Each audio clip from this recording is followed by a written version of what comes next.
Jadi kalau melihat Anies itu namanya disruption. Jadi Anies itu disruption itu begini. Tahu kenapa online muncul? Karena transportasi konvensional mahal. Kenapa Anies tiba-tiba punya forum Desak Anies? Karena mengumpulkan massa di gedung-gedung mahal. Ya. Kenapa tiba-tiba Anies bisa mendekat ke rakyat tanpa keluar duit? Karena selama ini yang jadi calon presiden kaya dan orang menerima duit. Belum tentu semua orang menerima senang. Jadi Anies itu mendisrupt semua mekanisme politik yang sudah dipertahankan oleh elit untuk kepentingannya. Anies mematalkan itu. Jadi dia mematahkan pemahaman politik publik yang bisa diperdaya selama ini. Dengan cara dia.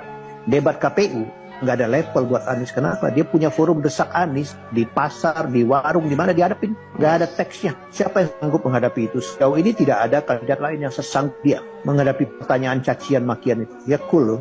Dan gilanya jawaban dia. Brilian. Suka nggak suka gitu. Jadi misalnya begini. Bahwa belanja digital paling besar itu 02. Tapi begitu Anies masuk ke TikTok dengan Anies Bubble, nggak pakai belanja. 12,7 juta. Itu menggetarkan semua orang yang mengklaim jago di dunia digital selama ini. Ya, kedua adalah menganggap bahwa anak-anak Gen Z, orang-orang yang tidak kritis dan bisa dimobilisasi dengan mudah dan menerima politik simbolik. Apa itu politik simbolik? Dengan meletakkan Gibran sebagai cawapres, dianggap simbolik mewakili mereka. Ternyata tidak, gitu kan? Nggak semua kan? Buktinya Anies oke aja tuh. Malah Anies dinobatkan sama K-popers sebagai abah gitu. Dalam satu poin itu saja Anies sudah unggul ya. Satu. Yang kedua, Anies ini otentik, bos. Apa lagi coba? Dia punya basis pemikiran yang kuat tentang apa yang dia sampaikan. Misalnya apa? Dia menanggapi IKN 400-an triliun.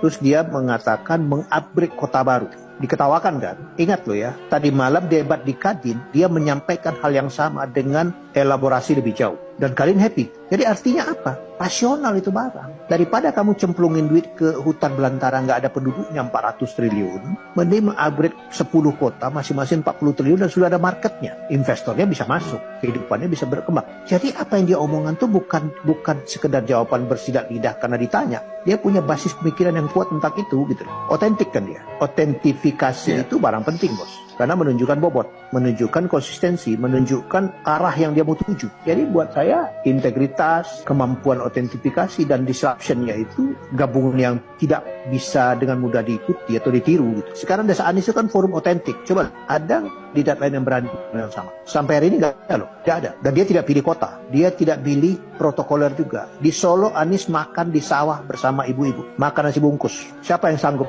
itu sekarang? Tapi Anies merayat dan membuka wawasan. Ini penetrasi yang tidak pernah terjadi dalam pemilu sebelumnya. Ini agak susah dilawan.